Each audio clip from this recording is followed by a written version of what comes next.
তো বন্ধুরা, ইরানের যুদ্ধের মাঝে এখন পাকিস্তানের সেনাবাহিনী ভারতে নিজেদের ড্রোন ঢোকাতে শুরু করে দিয়েছে, যাকে দেখে পাল্টা ভারতীয় ফোর্সেসও গুলিবর্ষণ করেছে এক্স্যাক্টলি এলওসির ওপর।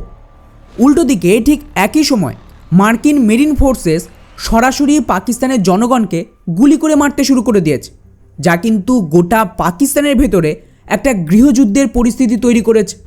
ফলে বন্ধুরা, এই মুহূর্তে ধীরে ধীরে আফগানিস্তান থেকে শুরু হয়ে এই লড়াই এখন গোটা মিডল ইস্টের সাথেই ভারতের দরজায় কড়া নাড়ছে। আর আমি অবাক হব না যদি পাকিস্তান এই সুযোগে ভারতীয় বর্ডারকেও অ্যাক্টিভ করে দেয় আমেরিকার কথায়। এখন প্রশ্ন হলো যে হঠাৎ করেই পাকিস্তানের মিলিটারি ড্রোন ভারতে পাঠানোর কী উদ্দেশ্য?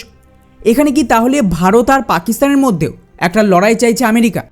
আর যদি তাই হবে তাহলে এই সবের মধ্যে আমেরিকান ফোর্সেস পাকিস্তানের জনগণের ওপর এইভাবে গুলি চালাচ্ছে কেন? এবং আমেরিকার এই হামলায় পাকিস্তানের ঠিক কতটা ক্ষয়ক্ষতি হয়েছে? এবং এই সমস্ত ষড়যন্ত্রের পাল্টা ভারত কী করছে? সবটাই জানবো আজকের এই ভিডিওতে। খুবই ইন্টারেস্টিং ভিডিও হবে, তো শেষ পর্যন্ত অবশ্যই দেখবেন।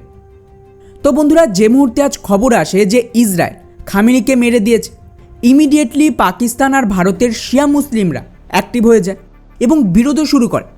কিন্তু পাকিস্তানের জন্য মুশকিল হলো ওখানে বিরোধ এতটাই মারাত্মক রূপ নেয় যে এটা এখন গৃহযুদ্ধের রূপ নিচ্ছে। উদাহরণ হিসেবে এই ভিডিওটা দেখুন। এটা পিওকের ভেতরের দৃশ্য, যেখানে শিয়া মুসলিমরা ইউনাইটেড নেশনসের যে অফিস ছিল তাতেই আগুন ধরিয়ে দিয়েছে এবং হাজারে হাজারে শিয়া মুসলিমরা এখন তো রাস্তায় নেমেছে। কিন্তু এতেও ওরা থামেনি। পিওকেতে এই হামলার পর ওদিকে পাকিস্তানের লাহোরেও আরেক পাকিস্তানি শিয়া মুসলিমদের গ্রুপ আমেরিকান কনসুলেটের কাছে পৌঁছে যায় এবং মারাত্মক বিরোধ শুরু করে। আর বন্ধুরা, দেখতে দেখতেই এই ভিড় আউট অফ কন্ট্রোলে চলে যায় এবং ওরা ব্যারিকেড ভেঙে আমেরিকান কনসুলেটে ঢুকে পড়ে, ভাঙচুর শুরু করে। এবং এই দাঙ্গা এতটাই ভয়ঙ্কর রূপ নেয় যে ওরা তো পুরো কনসুলেটকে টেক ওভার করার চেষ্টা করে।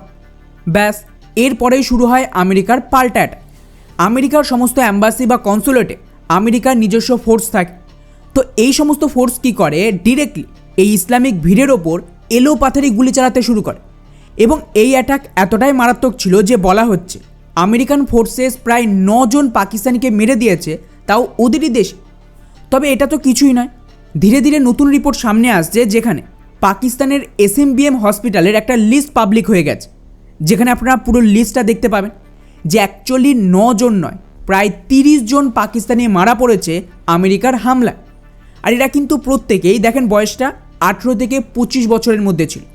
মানে ইরানের হামলায় গোটা মিডল ইস্টে যত লোক মরল না, তার চেয়ে বেশি তো পাকিস্তানিদের মেরে দিল আমেরিকার সেনা, তা আবার কোথায়? পাকিস্তানের ভেতরে। ফলে এটাকে নিয়ে যেই পাকিস্তানের ভেতর পরিস্থিতি বিগড়ে যায়, তো পাল্টা পাকিস্তানের সেনা ওদের পুরো নজর এখন ভারতের বিরুদ্ধে করার চেষ্টা করছে। কারণ পাকিস্তানের ফোর্স জানতো যে দেশে দাঙ্গা তো হবে। তো ওরা কি করে, এই সুযোগে আগে ভাগেই ভারতের কাশ্মীর রিজিয়নে আচমকাই ড্রোন পাঠাতে শুরু করে দেয়। এতে সুবিধা হলো এদিকে একটা নতুন কনফ্লিক্টের রূপ নিতে পারে যদি কোনো রকম অ্যাটাক হয়।